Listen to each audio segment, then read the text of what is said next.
What an amazing song that is. No Yeah. condemnation, now I dread. Jesus, my all in all. How wonderful. That was actually a song we sang at our wedding, and I didn't know the meaning and how beautiful that was then, but now I do, and it's wonderful, and it thrills my heart every time I sing it. So, Yeah. Welcome, Judith. thank you. Nice to see you. So I thought, just before I get interviewed by Michael Parkinson here, I thought I would just start by just saying a few words of an overview of my little testimony, and then we'll go into the full story. But what an absolute honour and privilege it is as Christians to be able to come and tell our testimony and to share the story and wonderful of Jesus, how he saved us, of his wonderful love and grace. And yeah, I'm absolutely honoured and privileged to be able to share that with you this morning. So I remember a Christian a long time ago said our lives is like a jigsaw puzzle, and each piece comes together to make the picture of our life. And you know, each piece is so very special. I didn't become a Christian till the age of 31, and until that age I never knew Jesus, but looking back at my life, he knew me, and I give thanks for that. And looking back, I'm 51 now, looking back over the years, I see how God so beautifully and carefully placed each of those jigsaw puzzles of people praying for me here, people coming into my life there, and it just builds up this beautiful, beautiful picture, and it's all God's glory. So my story is a very ordinary story, but made extraordinary by my Saviour, Jesus Christ. So I was once spiritually blind to him, I was once spiritually deaf to him, and my heart was dead to him. But praise the Lord, it's no more. Hallelujah. And he's opened my eyes. So I'm going to tell you how the Lord Jesus saved a whole lass. Yeah, whole lass. A whole lass. From Brooklyn Street to Brucebury Road. Was that a good title? Yeah, that's a good title. That's a good title, Jeff. Yes. Yes. So we go to the beginning? Yes, let's start with the beginning. Okay, here's your first. It's a little slide. Who have we got here? Yeah, so this is my beautiful mum and dad, Sandra and Les. They look like film stars, I always say in this photograph. They got married, yeah. So they got married at St John's. So there's my first little bit of jigsaw puzzle. They got married at St John's in 1967. Yes. What did your dad do? What did your mum do? So my dad was an electrician. He went straight from school at 15. He worked for an electrical company on Newland Avenue. So he did apprenticeship. My mum at the time, I think, worked at a shoe shop down Newland Avenue, and she spotted him, or I think he maybe spotted her. He used to ride his bike with all his electrical stuff up, driving down Newland, and saw this pretty lady in this shoe shop, and then would go past every day waving. So that's how they met. And then my mum eventually went to work at Zernies. You'll all remember Zernies, the dry cleaners. But my mum grew up Brooklyn Street, just along here. She was born 1941. She was born in the war. She was a premature baby. She weighed 3 pounds. And my nana was an older mum. She had her later in life, and the midwife said to her, well, put her in that makeshift drawer. It was for the cot. If she survives, she does, and then she did. And my dad grew up, he was born in Goole, but then he grew up on Ella Street, so all very local. Very nearby here. Yeah, very nearby here, yes. That's brilliant. So your dad was self-employed. Was there any spiritual angle to your household? None at all, Jeff. Literally none at all. No, I never went to church. I don't even remember going to like a wedding or anything, so I had no input of church whatsoever, none at all. I had beautiful parents, gorgeous, lovely upbringing, happy upbringing, and good, strong morals as well, although there wasn't Christians, knew I was just taught right from wrong and everything, but no, none at all. So you were born in 1973? 1973, yes. Right, were you the first? I was the first, so there should be a photo. Uh-huh. Oh, that's my dad outside our house on Huntley Drive, who Edith and Cyril live a few doors down from. That's right. Yes. Is that where were you born? I was born here, so this is Huntley Drive. So that's off Chantons Avenue. I lived here all my childhood until I got married. So yeah. Oh, there I am. Look at them chubby legs. They've still not changed. Still those chubby legs. I'm Look at enjoying the lovely 70s carpet. The 70s carpet. Look at that. How many of you had those carpets like that? Shirley did, yeah. We did. Yeah. And my mum made all my clothes. I look at my mum. Yeah. Did she? Yeah, she did used to make all my clothes. Yeah. Brilliant. And this is, Yeah. I think, oh, there we go. Yeah, so that's in the back garden with my mum. Yeah, so I was about maybe 3 months old, maybe there. I was born with masses of hair. I remember my mum and dad saying, born with, yeah. I was quite pearly when I was born, but I weighed a good £8. I was a biggish baby, but they put me with all the prem babies. And my dad, in them days, my dad didn't go to the birth. He just came afterwards. And he looked at all these tiny little prem babies, then saw me in this massive baby who filled the whole incubator with these masses of black hair. Really? Yeah. That's good, sorry. Yeah. So, yeah.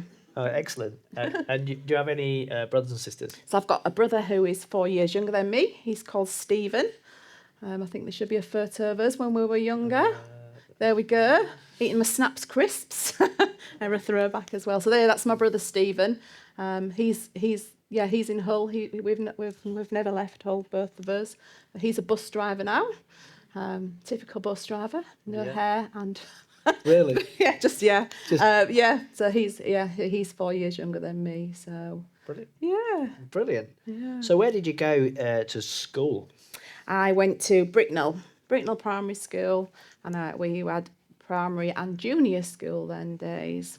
Any other Bricknell people in the room? Anybody Not else? today, No, no. not today. You went to Bricknell for a bit, did you, Mary? Yeah. Yeah. Okay. Yeah. There we go. There is Yeah. another Bricknell. Rebecca, my daughter, she works there now, so She does. that's again. Yeah, it's come full circle. My kids did a Bricknell. Did they do Bricknell? Yeah. It was a good school. I don't think it's changed much. It's still the same building as it was when I went. So, yeah. So you were saying as an upbringing, your parents they weren't Christians, but you had a lovely upbringing. Do you have any memories of church at all as a child? This is a really weird one, Jeff, because I only ever remember standing in church grounds once. Well, every year really for the same time, and it was at St Ninian's on chance. And it was May Day for some reason. I don't know why. I don't know. I still don't know. Not And knowingly one of the Christian festivals. Yeah, but I remember my mum used to make us all these beautiful dresses. All the girls down the street, we all had these beautiful long dresses, and we'd stand in there. And that's the only memory I've got. I never went into the church. I remember going into the church, but we just stood. I don't know why. So that's what it was like. That's what it was like. Yeah. That's what it was like. And then you moved on from there to Kelvin. I did. I'm just going to tell you a little story about Prime, if that's all right. This is just my first little jigsaw piece, really. So when I was at primary school, we had a lad came to join our school, moved into the area, and his name was Edward Cook. Ed Cook. Does anybody know Ed and Rachel Cook who now come? Yeah. So we became best friends at school. Really best friends, and unbeknown to me, because he never did tell me, but he was best friends with Gareth, who then I was going to be, when I found out, became my husband at church. So his mum and dad were Paul Cook and Faith Cook.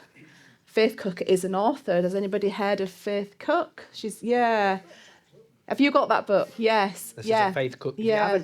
Do borrow this book, anybody who hasn't read it. It's testimonies. It's called Fine Gold, or biographies. Fine Gold from Yorkshire. It's a great book, but she's published many, hasn't she? Yes, she has. So he at the time was the vic of Kingston Evangelical Church. Has anybody heard of that down Cave Street? Yeah. So that's obviously we'll find out more about Gareth, but that's where he went as a child to church. But and to this day, and Gareth as well, we're still so dear friends with Ed. He's been a long. Yeah. So we've known Ed from little jigsaw right back then, which then leads on to other things. So I just wanted to just. That's very good. Kelvin. Anything special to say about that? Just run of the mill Kelvin. Any Kelvin people here today? You went to Mary, He did. Your husband taught me at Kelvin. He taught me at Kelvin. Yes, he did. So he did. Yes, that's one other link. Yes, he did. He taught me at Kelvin. Yeah. So when I came to St John's, and I was like, oh, he was my teacher at school. So yes, very good. All those years ago. Yeah. So Kelvin was fine. You telling me about sort of a wider family as well. You tell me about the Bowers family. Do you want to just say anything about that? So Jeff was asking me if I had ever come across any Christians in my upbringing, and we had it was on my dad's side. It was a cousin, Audrey Bower. Now they owned a butcher's on Newland Avenue, the Bowers. Do you remember? Yeah, so Audrey, and she had brothers Alan and so they're my dad's cousins on my dad's side. Alan Bower, yes. Now, they were Christians. They were very, very strong religious Christians. They had their own church, didn't they, Jeff? You would tell it, Yeah, Holiness Hall. Holiness Hall, yes. Prince's Road. Yes.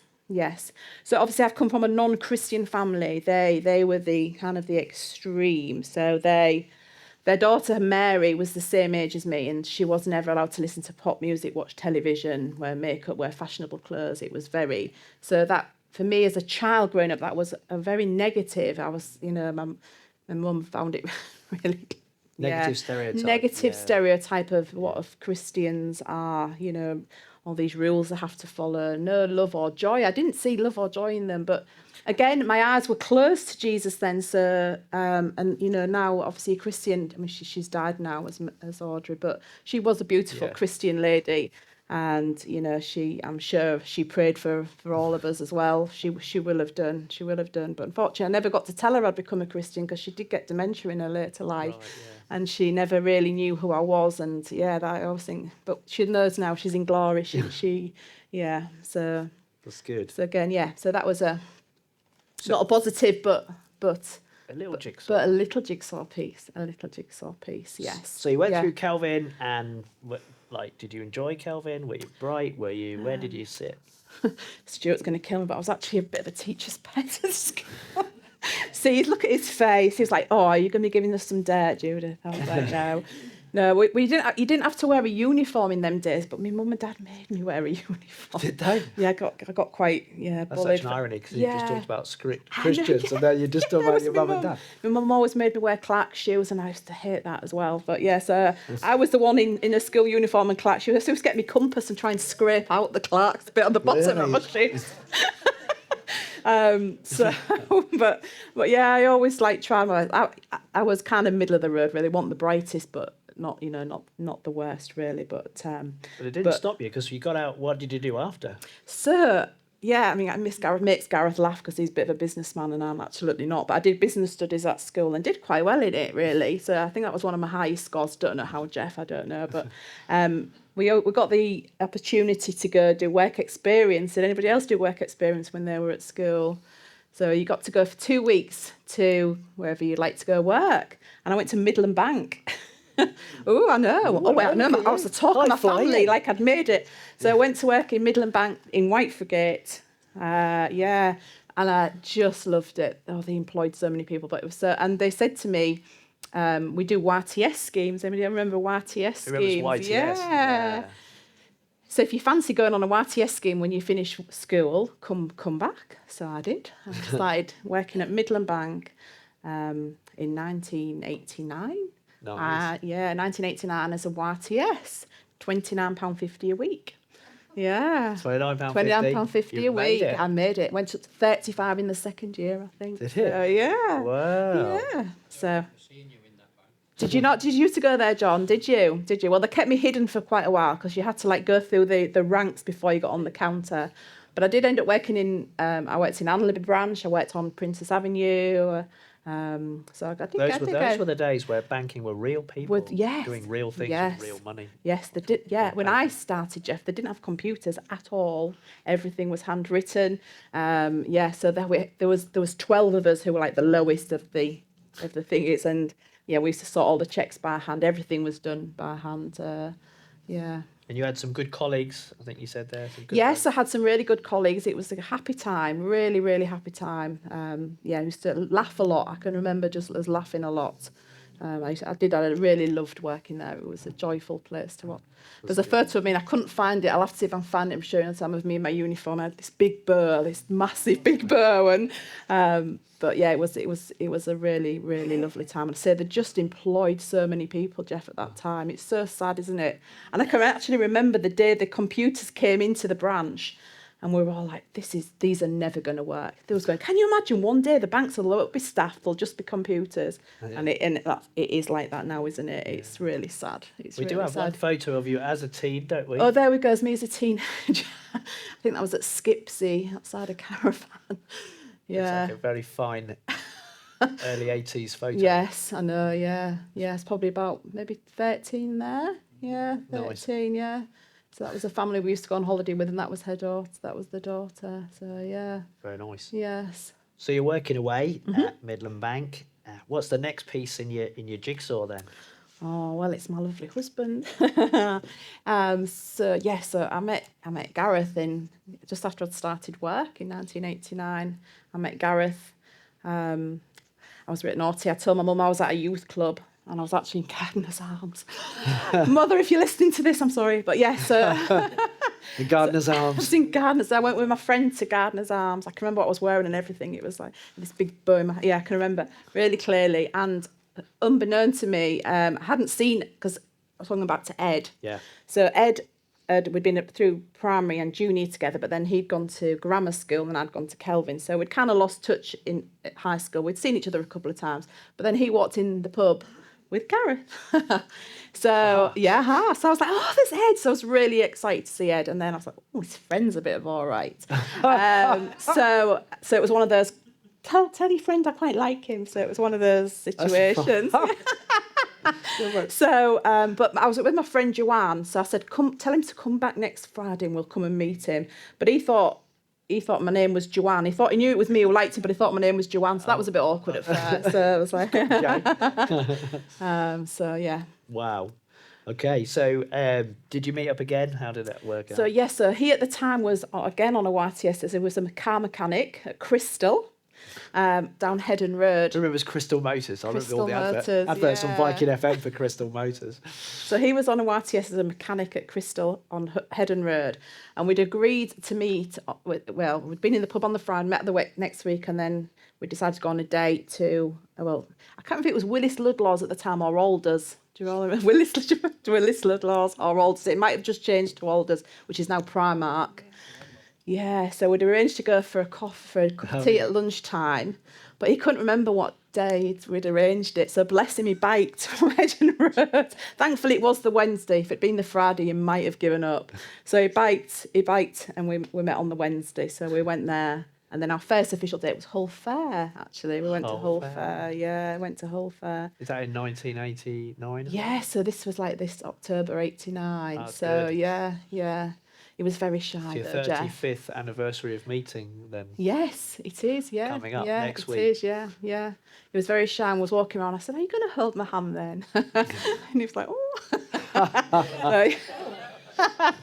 Oh, yeah, so. Very good. And let's have a quick car chat, because obviously he was into cars, but you passed your test as well, yeah? Yeah, so we both kind of passed our test. He passed his first, and then I was so determined I was going to do it as well, so that I passed a few weeks after him. So, right. But he was car mad. I mean, the 80s and 90s cars, he could just take him to... He used to love it. I must have really loved him, Jeff, because I just remember going... I used to live on Chance. He lived on Beverley Road. And I used to walk and then just go and sit and watch him in his garage, taking his car to pieces, putting it in bags, and I just used to sit there for hours watching him. So you kind of know how to do it. So, yeah. For approximately. I think I maybe swapped a few bags around at times just to make it a bit more interesting.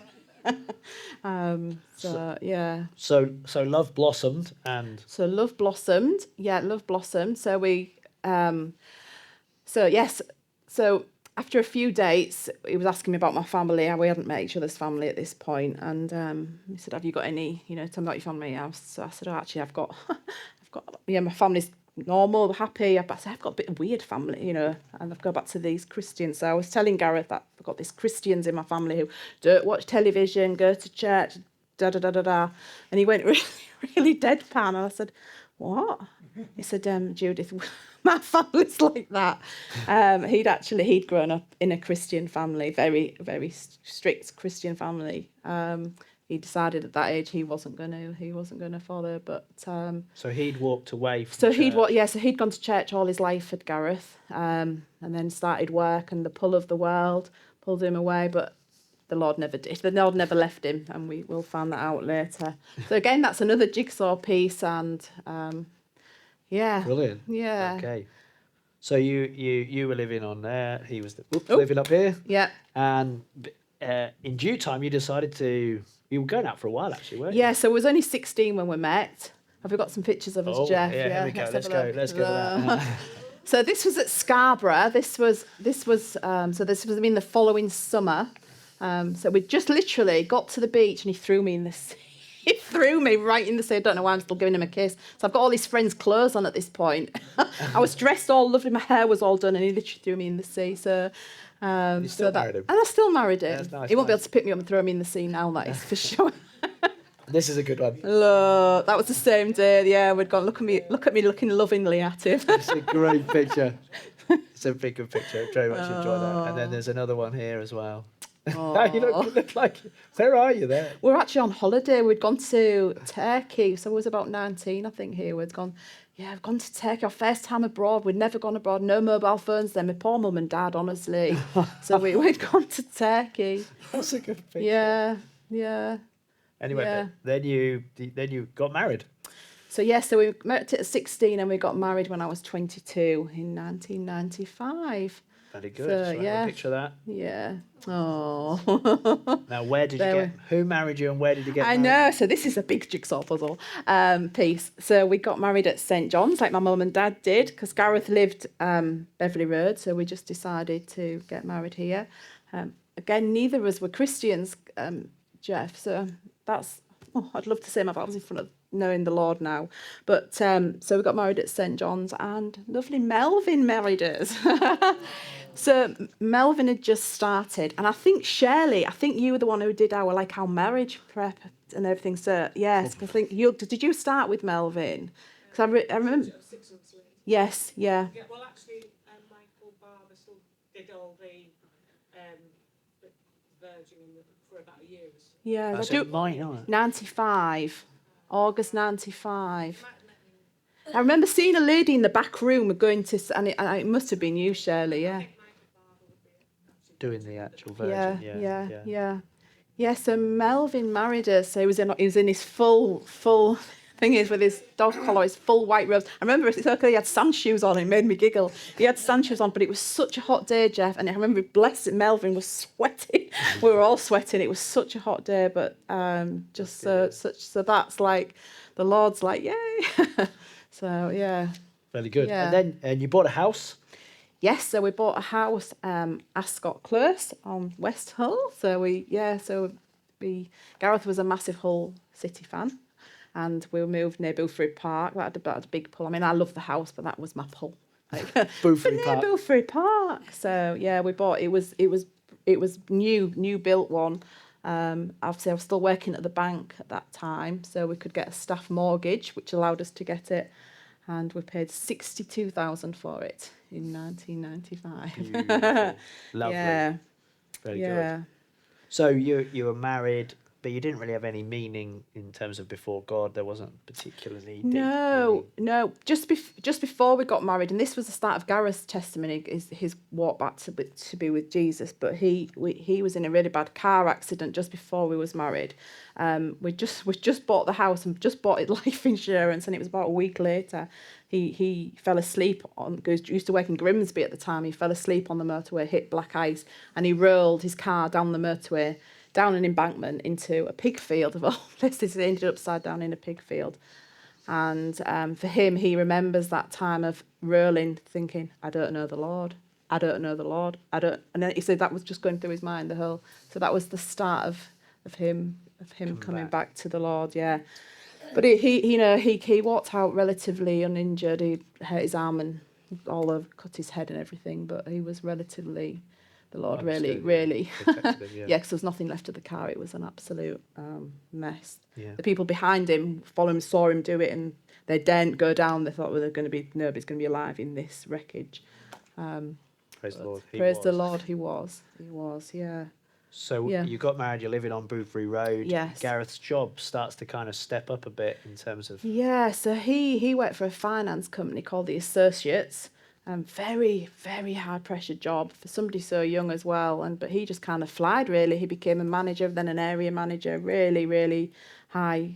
Yeah, worked a lot of hours, worked really hard, a lot of pressure. And he started to become quite ill with mental health, really. Just promise it wasn't me being married to me. It could have been, I don't know. But he became quite unwell, and it was very hard for me to understand, how to help him. And he kind of withdrew from himself, carried on working. But he wasn't really well. Yeah. He wasn't well. No, he was very withdrawn. He didn't really want to. He went to work, but that was it. Really, he didn't really want to do anything else. But the Lord was working on him all that time, unbeknown to me. And in the meantime, you had a baby. And in the meantime, we had Rebecca. Yeah, so I think we've got. Yeah, so there she is, my lovely Rebecca. So she just got married. I'm sure some of you know that she got married back in August. So she's 26. So Rebecca was beautiful. She was, I loved being a mum, but she was hard work. She cried and she cried and she cried. And And that did come out in the she cried a lot, speech. did Rebecca. Never slept. And I remember saying, we're never ever going to sleep again. What have we done? I'm sure lots of new mums and dads have said that. So, yeah. So this was 1998 we had. Why do I look like I'm 60 years old? You both look like you made from the previous picture. Yeah, like, what I know what happened. Yeah, I know. See, that's what first 3 years of marriage does to you. Look. Killed it. So that was Rebecca. So we had her in 1998. So they just carried on with life. And then Gareth was just poorly. And I remember I'd been out one day and coming home, and he was home from work early, and I heard him crying upstairs. Gareth never cries. Well, he did at the wedding. You all saw how much he cried at the weddings, but general he doesn't. And I heard he was upstairs, and I heard him crying, and he was sat in the corner of our bedroom, just knelt down, like crouched up, and he just said, "Judith, I need you to ring my mum. I need you to bring my mum here. I need Jesus." Wow. I was like, what? I always really lost the plot here. Like you were like, I was like, what? He went, no, just get my mum here. Obviously, his mum was a Christian. So I did, and I left them to it, and he became a Christian that night. He gave his life back to Jesus that night, and I was furious. Really? I was absolutely furious. I thought his mother's stolen him back off me.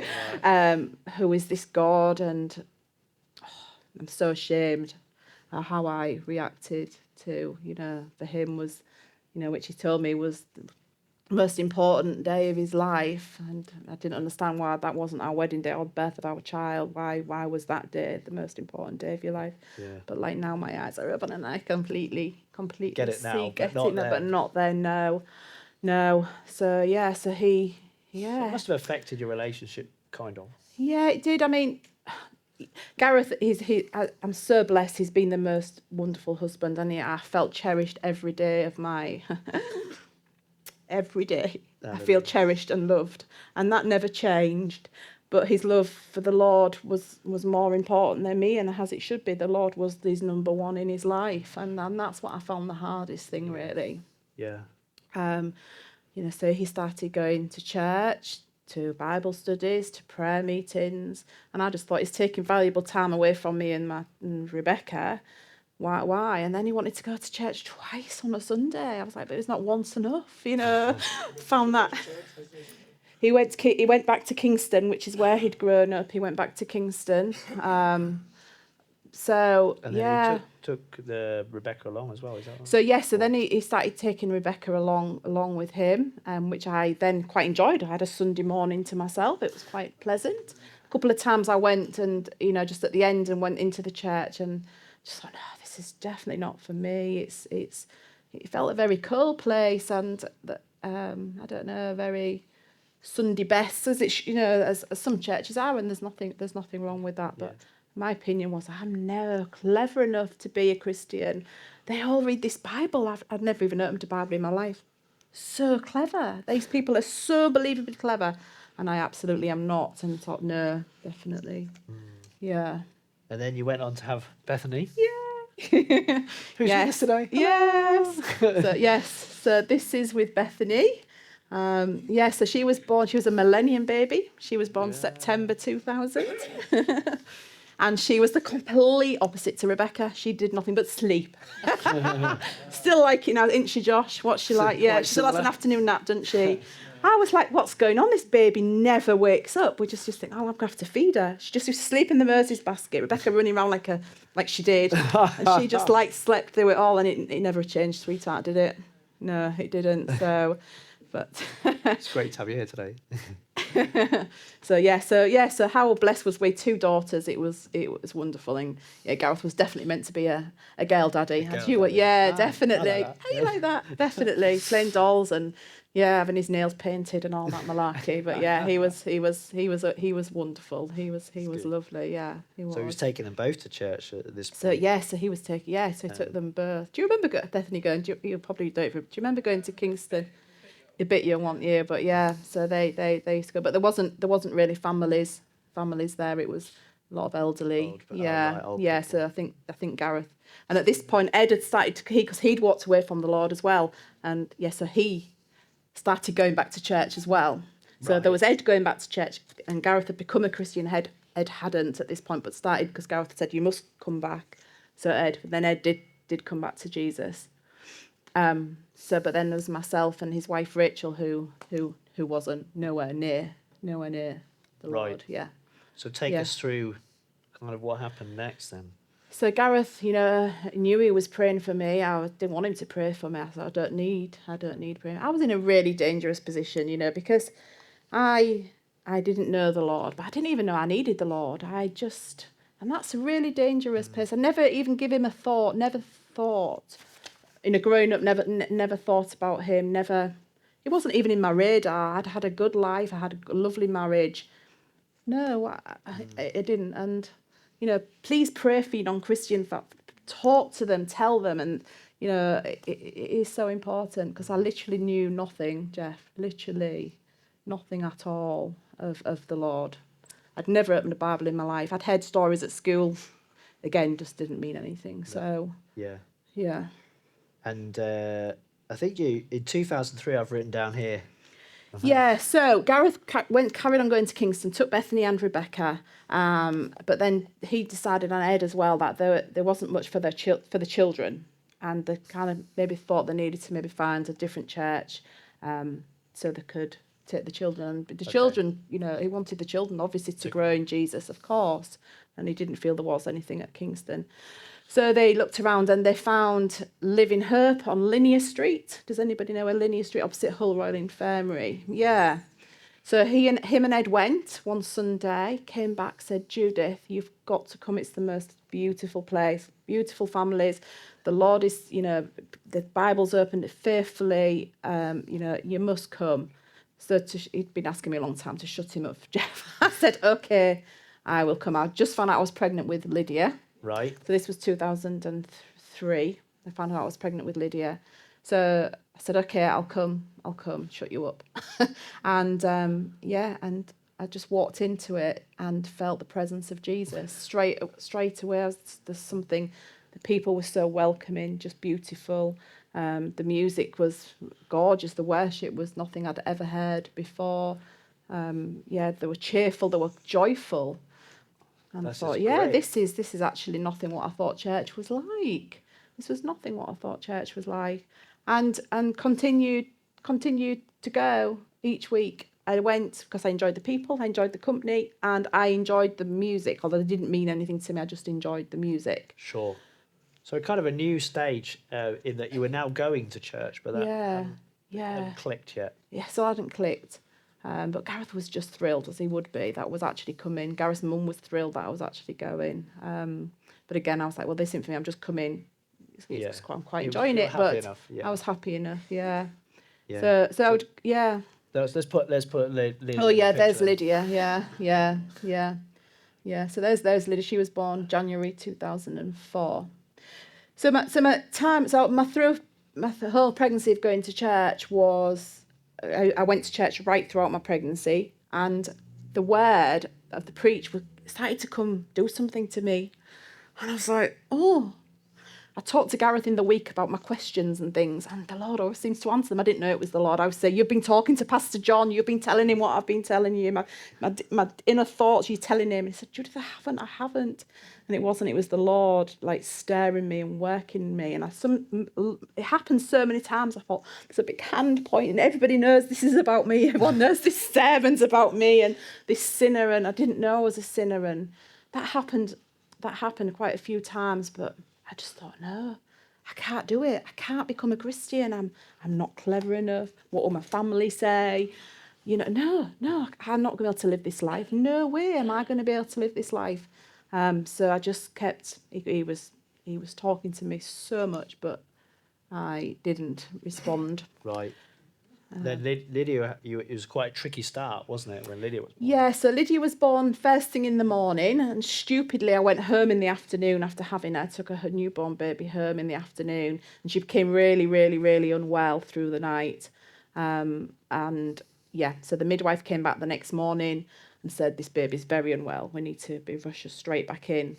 That she'd phoned the hospital, they were waiting for us when we got there, and she was really poorly by this point, and she'd picked up the super bug, that awful bug in the hospital.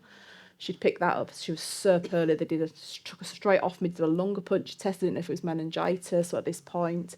So we were in hospital, I was in hospital a week with her. She was put in an incubator, and I wasn't allowed to hold her anymore. She was really, really poorly, and we was in a room, just me and her, and shall I go on and tell her my... Keep going. So we'd been in hospital maybe 3 or 4 days, and it was through the night, I was wide awake, I used just to stand and watch her, just because she was it's my baby, she's so poorly and I can't hold her, and I just used to stand watching her.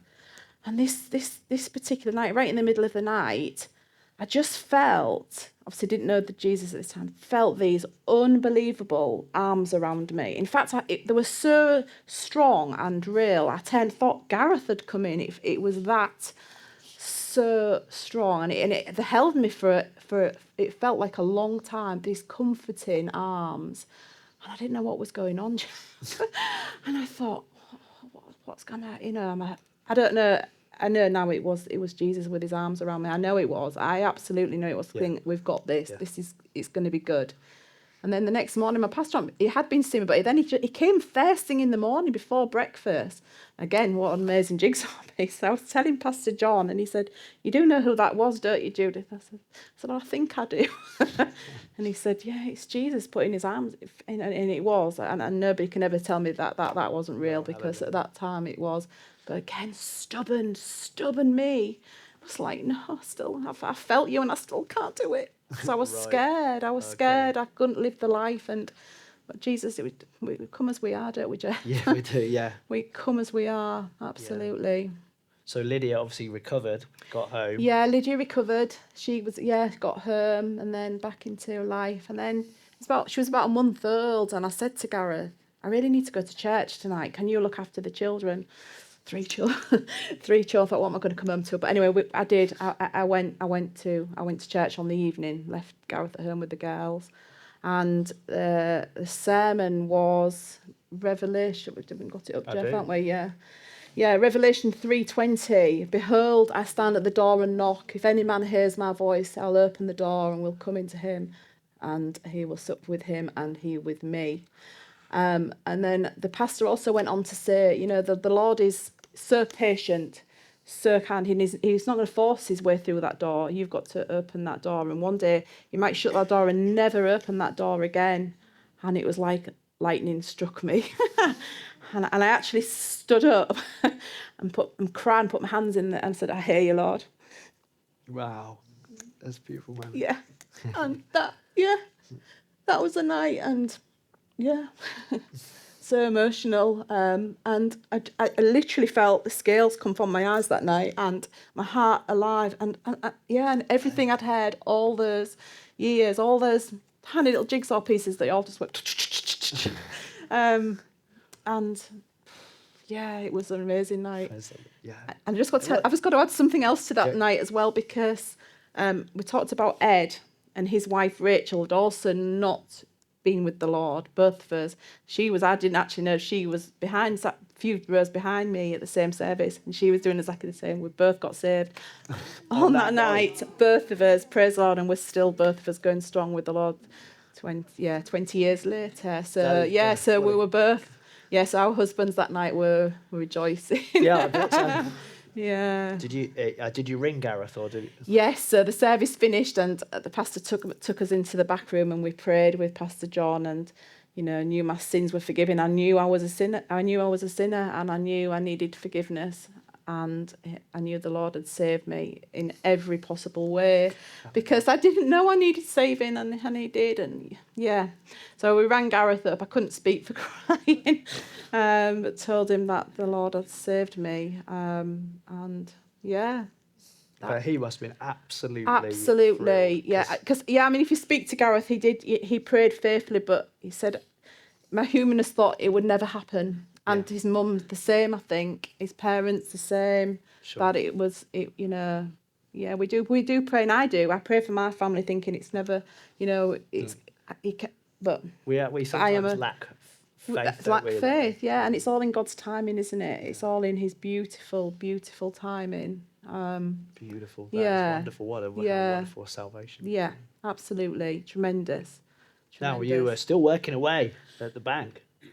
I had left the bank by this point. Yes, I'd left. I left the bank when I had Rebecca. So, and then I'd worked at the Halifax in between having Bethany and Lydia. I worked at the Halifax Building Society on Chantons Avenue and County Road. I worked there. But you met up with your friends. Yes, after. Yes, so I'd kept. Yeah, that's right. Yes, I'd kept friends with. Yes, I kept friends with from Midland. There was a group of us. We were all really good friends, and they were the first people I told. I'd told my father, but they were my first external, and I walked in and they were like, "What's the matter with you? What's happened to you?"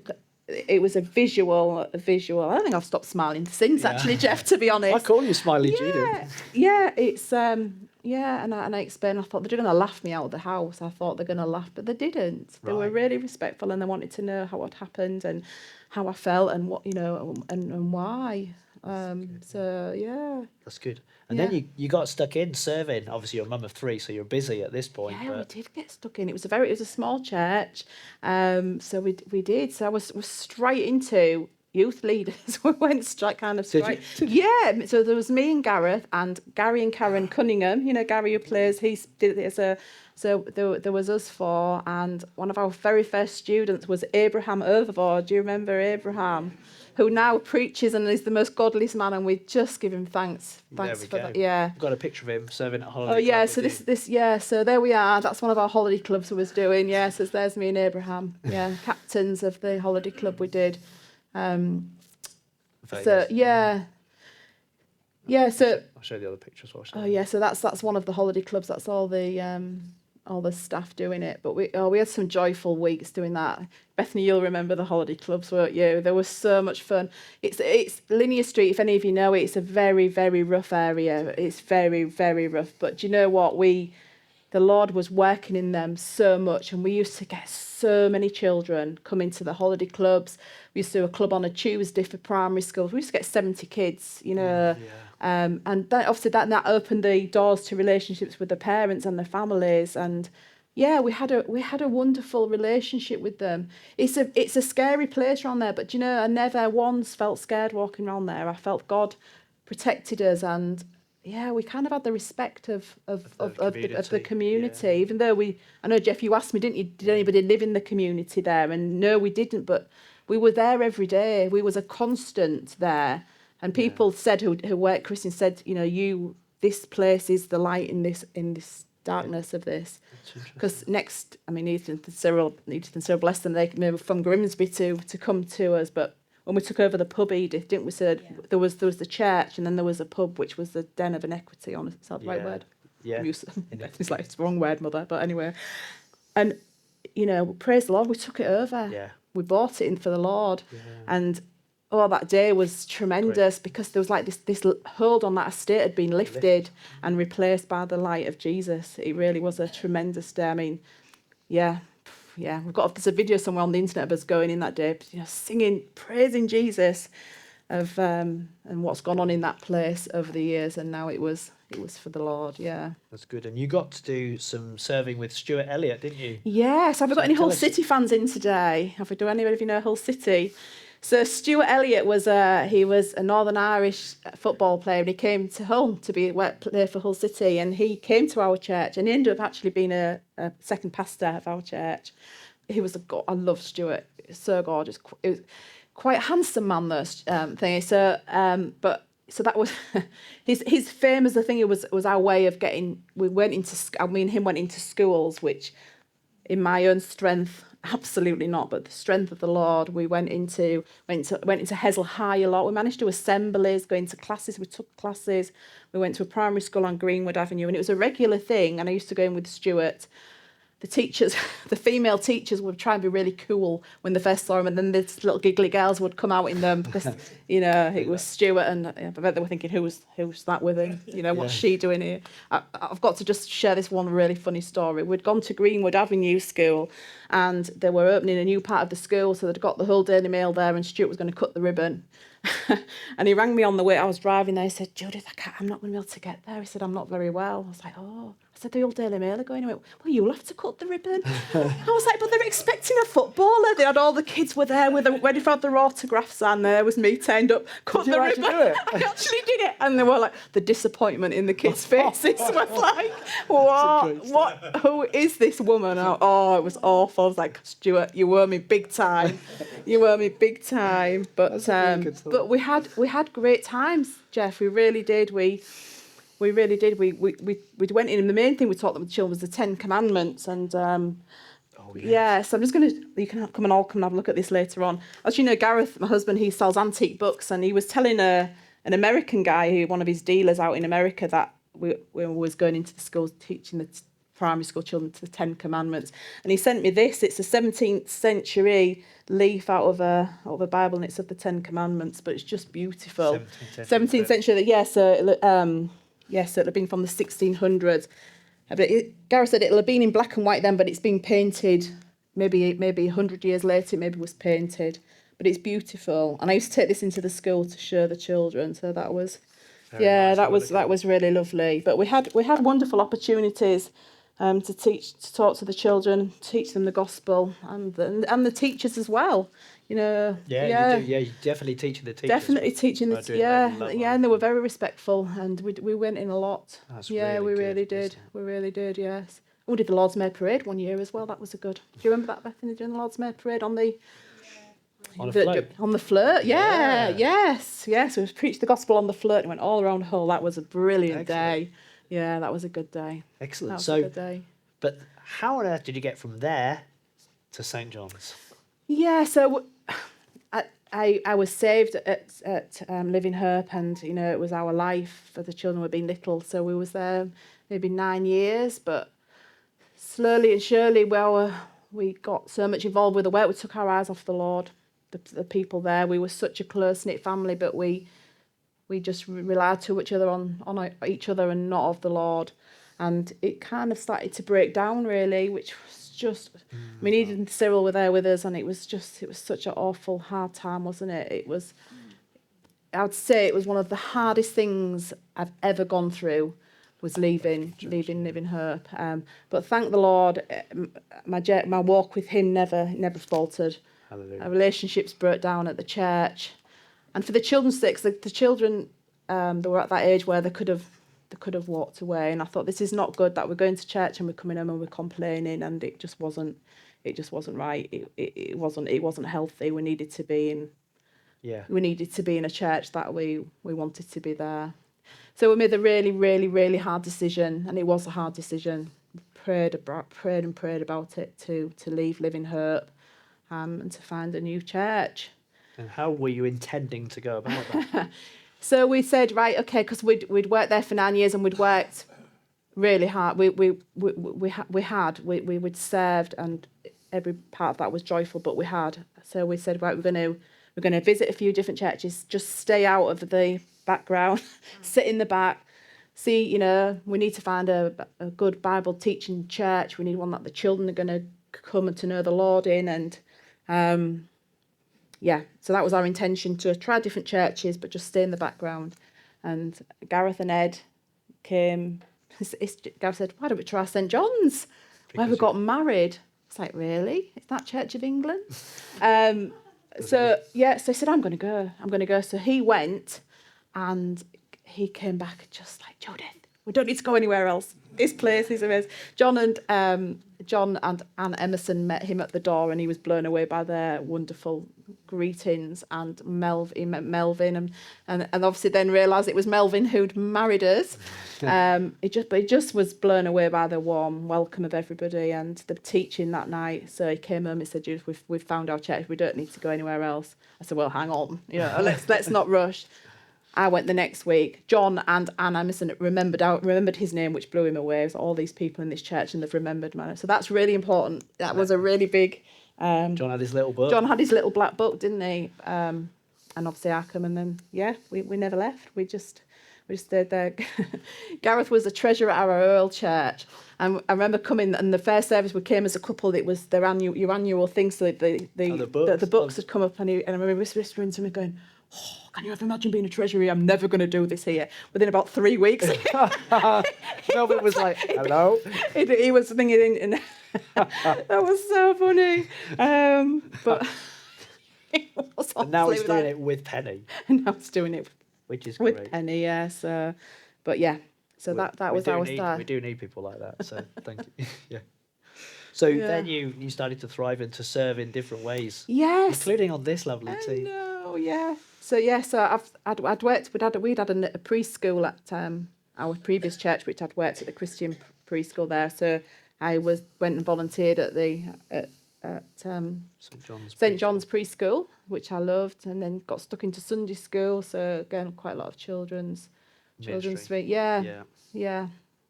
So just loved you all. Joined Tuesday group, got to know everybody. That was a really good way of getting to know everybody.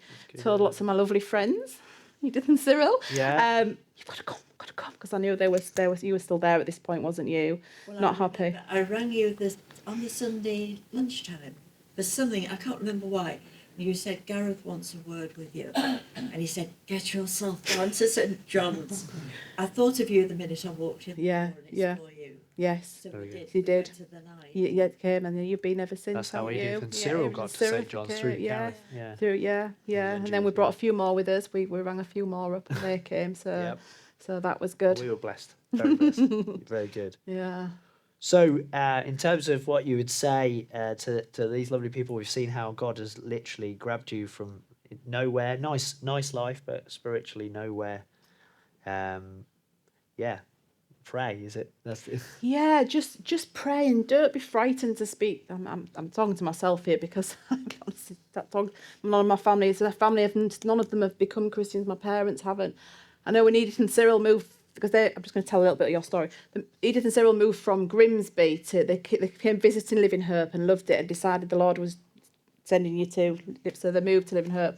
And Edith and Cyril said, was looking to buy a house, and I said, "Have you found anywhere, Edith?" And she said, "I have," but she said, "You won't know where it is, because nobody knows where it is." I said, "Oh, is it?" She said, "It's Huntley Drive." I was like, "Yeah, I do know Huntley Drive." I was brought up there. Yeah, I was brought up there. That's my parents, and I thought, well, this is it. This is, the Lord is going to work through Edith and Cyril, my parents. I still trust the Lord is going to save my parents. And you've been such a blessing to them, both of you. They just adore you. My dad still comes. They moved out 10 years ago, but they still come and see you, don't they? So, yeah. He comes to see the dog. Yeah, comes to see Gemma, doesn't he? Yeah. But yeah, so We've got one more photo which we didn't play. Oh which is yes, just a nice family. Yeah, look, that was Bethany. Was like your first day at school. I was digging my garden up at that point. It does not look like that now, but yeah. And there's more photos of the girls up there. We didn't get a chance, but there's, if you want to have a look afterwards. But yeah, that's the three of them. Right. So yeah, just don't be frightened to share the gospel. Don't be frightened to pray. Please continue to pray. And the Lord's wonderful. He is, and you know we don't know what the Lord's doing. I was in a very dangerous place in life because I wasn't in the depths of despair. I was just kind of comfortable. And I think that's the most dangerous place, because you don't think of the Lord. You just think of yourself. I'm doing okay. I'm a good person. I don't, and not knowing I needed saving. But but I did. Well, thank you very much for sharing your story welcome. today. Now you've got a song, haven't you, to finish Yes. with? In So, Christ to do you wanna learn, mention- yes. Yeah. Is it one of your faves? Yeah, it is. It's just everything. I mean, that first song, I say we sang at our wedding, but this song is just in Christ to learn. There's nothing else to see. It's Him. That's where our hope is found. That's where our hope is found. It's Him. Nothing else in this world has anything to offer but Him. Great. Yes. Well, let's sing that together. Then. Brilliant. But let's mute our microphones first. Yeah, mute. Yeah, please mute. You'll all want to leave very quickly. Well, yeah, what about your singing? You've got. Oh, I can't sing a note, can I, Bethany? Oh, do you know, if the Lord could answer any prayers, that's what I'd love to be able to sing. I can't. She's going to sing. People, I'm one of them who if you stand and there, people in front of you go all the time. Really? Yeah. I was an awful singer behind me, but yeah. But the Lord loves it, There so we that's go. all that matters. Very good.